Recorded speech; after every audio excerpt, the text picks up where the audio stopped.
There's a bunch of crazy stories written by the Brothers Grimm. And now you're gonna learn all about them, listening to the Brothers Grimm. Students and scholars, friends and relations, welcome to the Brothers Grimm podcast, where we discuss the stories collected and written down by the Brothers Grimm in the early 1800s in Germany, including this week's story, number 51, Fundevogel, Fledgling, or Fledgling, I guess. It's in parentheses. My name is Phil. And my name is Mike. Mike, how are you doing? I'm doing well. Today is my wife's and my 16th wedding anniversary. Congratulations. 16 years ago today, we were standing at the altar as Tony drove down the street with his head out the window going, "Oh, fuck. Oh, no. Shit. I missed it all. That, I remember the thing I remember about your wedding the most is you put the rings in a bag. You put the rings in a little bag, little velvet bag, and you said, okay, if everyone wants to pass the bag around and you can all touch the rings. And it was supposed to be a nice moment, except so many people like did a little prayer or something. They were holding the fucking rings for like a minute. And it was so hot. It was hot. And that definitely took way longer than we'd expected it to. And it was probably only like 20 minutes. Yep. But what a wonderful time we had. That said, I had a delightful time at your wedding. And to celebrate my wedding anniversary, I am locked in the studio recording with you. Well, thank you. And cheers, my friend. Our fans, thank you. Yes. But anyways, I digress. Fundevogel. Do you have a grade? I really liked this one. I don't know exactly why, but it really rang with me. And I was on definite A, possibly S. S tier. Yeah, you think? I think S tier, right. Yeah. Bit short, but they got so much out of those 2 pages. I absolutely adored this story. I'm very excited about it. It's our first S tier in a little while. That's neat. I did not expect you to like this as much as I did. Because I can't explain why I liked it so much. It just rang with me. No, me too. Yeah. And it's weird that I haven't really heard of this one. Normally the S tier ones, it's like, yeah, okay, I get why Hansel and Gretel kept up through the ages, but right. And it is admittedly, this one's a little weird. Perhaps our listeners have a different opinion, and perhaps they'd like to decide for themselves. So, if you don't mind, I'll take us through the very short story, Fundevogel, a Fledgling. Do please. Once upon a time, a forester, that wandering, finds a baby in a bird's nest. And what happened was, I guess, the mom and her baby fell asleep by a tree, and a giant hawk or eagle or something snatched the baby up, and then we never hear from the mom again. But that's fine. So the forester takes the baby home, decides to adopt the kid, raise it alongside his own daughter. Maybe he wanted a son, or maybe he's just a nice guy, found a baby. He's not poor, so, I think if I saw someone that dumped a dog, like abandoned a dog, I would help the dog out. And I certainly, if they did that to a baby. Yeah. But I'm certainly not going to leave the baby in a nest up in a tree if I heard one cry. But point of order. Okay. This man is described as a forester. Is that a woodcutter or a hunter? Okay. Or some amalgamation of the two? Or are we going to get into that later? We're gonna get into that later if you don't. All right. The forester finds the baby, brings it home, raises it as his own son alongside his daughter. Siblings grow up super close. They love each other. And then one day, dad's out doing whatever, hunting, I think, foresting. And the cook starts fetching pails of water.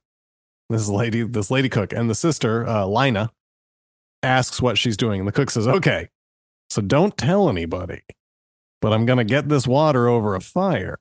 And when it's boiling, I'm going to throw your brother Fundevogel in there and boil him. End of plan. Lina, however, does tell someone. She tells her brother. The cook's gone crazy. We gotta get the fuck out of here. She's boiling water. She's gonna throw you in the boiling water and cook you. And he's like, are they gonna eat me? I don't know, but we got to get out of here. So they nip off before he can be killed. Promise each other to never leave each other. Cook goes up to their room. The kids are gone, and she's thinking, I might get in trouble if the master comes back. And the kids are gone. So she sends some servants out to get him. If the master comes back and both kids are gone. Yeah, so both kids are gone. She's like, sends the servants out to get them. She's like, they're kids, they're slow, just overtake them. They went that way probably, so go get them. Out the servants go, but before they can get to the kids, the as of yet mentioned Wonder Twins powers that they have, that makes its presence known. Selena says, okay, Fundevogel, turn yourself into a rose bush. I'll turn into a rose. That's how we'll hide. They do. The servants, they get to where they thought the kids were. They see just a rose bush. They're fooled. They go back empty-handed. Cook screams at them, sends them out again, saying, you bumbling fools, you simpletons. You should have busted up as everyone knows, you should have busted the bush up and taken the rose. Now get back out there and do that. So this time the kids, they see the servants are coming back out again. Lena's like, okay, turn into a church. I'll turn into a chandelier. Well, they do that. Servants are fooled again. Again, they go back empty-handed. The cook is pissed.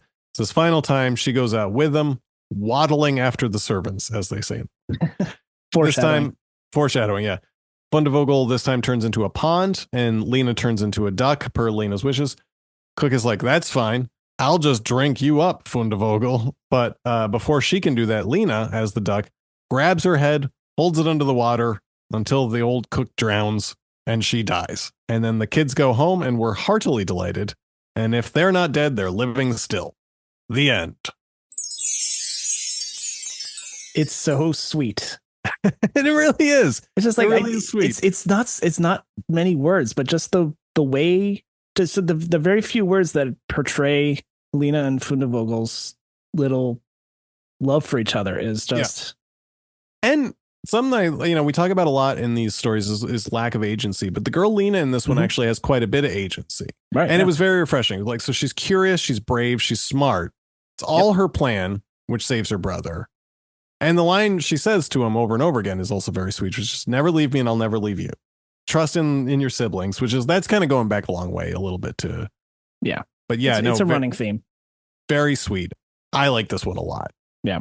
Foresters, you were asking, I think very different than woodcutters. My thought is maybe they're like the managers. It's some weird pyramid scheme. That's why I cut one tree, you cut 3 trees. You cut 3 trees, and I'm gonna hire you. I'm gonna teach you how to do it. I'm gonna give you an axe. For every 3 trees you cut down, you give me 1 tree. But you can hire more woodcutters to work under you. Now, if you do that, when they cut down 3 trees, you get 1, but I get 1/3 of that tree. So you see, But yeah, maybe that's why all the woodcutters are broke as shit. This guy gets to have so much money that he can afford a cook, not just a cook, but an evil cook. There's so many witches in hiding. She's not even really a witch, is she? I think at one point she is, and near the end she's described as a witch. And she's just but I think at that point it's obvious. She went a little bonkers there at the end. Well, that wasn't even the end. She right from the beginning was like, I'm just gonna boil this kid. As soon as it's funny. Google Forester and all you get is Subaru ads. Yeah, I saw that too. What's funny too is she's worried that the kids are gone and how she's going to explain it. But how was she going to? What was her plan for explaining how Fundevogel was gone? I think she maybe she makes the assumption that the daughter's the only one that's important. I mean, definitely, because she's like, oh, you should have busted up the bush, and brought the rose back. You should have busted up the church. Clearly has this impression that it's okay if everything's fine as long as Lena's unharmed. Yeah, but she doesn't even have a stake in this. It's not like oh, Fundevogel's eating up all the food. Right. Yeah. There was no scene of him annoying her by stealing apples or anything like that. Just out of the blue. The first thing we see of her is that she's carrying buckets of water so that she can boil him alive. Well, yeah. What you doing, Cookie? Well, don't tell no one. I'm a fixing to boil up this water now. I'm gonna put your brother in it. He's gonna boil good, I tell you what. Fetch me some onions. Oh, what the fuck accent I just gave her? Cajun? Yeah, something like that. Something. Do you have a moral? Trust in your sibling. Yeah. Above all else. I mean, it's a running theme we see over and over. We haven't seen it in a while, but that's the one. Yeah, that's what I had to. Just sibling love is the purest love. It's absolutely pure, and it's great. And yeah, and I maybe don't trust the servants. Don't hire witches. Like there's a level. If you're of the aristocracy, there's a level here. It's like okay, Dad, the kids, and then cousins and shit, and then way down the bottom is the fucking help. And they're not to be trusted. They're gonna fucking take you down a notch if they can. Which maybe that's correct, but Yeah. They snuck in a second moral in the very end. okay. If you're not dead, you are in fact alive. What's that one? The last line, and if they're not dead, they're living still. Oh yeah, that one I was interested in that. I tried looking up that phrase because I feel we've come across something similar to that. Yeah. When I look it up, all that the links go back to whatever the story is. I really wanted to find something about symbolism of the rose bush and the rose and the church and the chandelier and the fish pond and the duck. But I couldn't come up with anything in particular. Nature and spirituality, I guess, there. And then again back to nature, just like you can turn into these pure things. Yeah. Yeah. But they are pairs. Yeah. Oh well, they have to. That's how Wonder Twins powers work. Yeah. Although it's interesting is she's always ornamental to his foundational. I don't know if there's anything there specific. Oh, that's interesting. Yeah.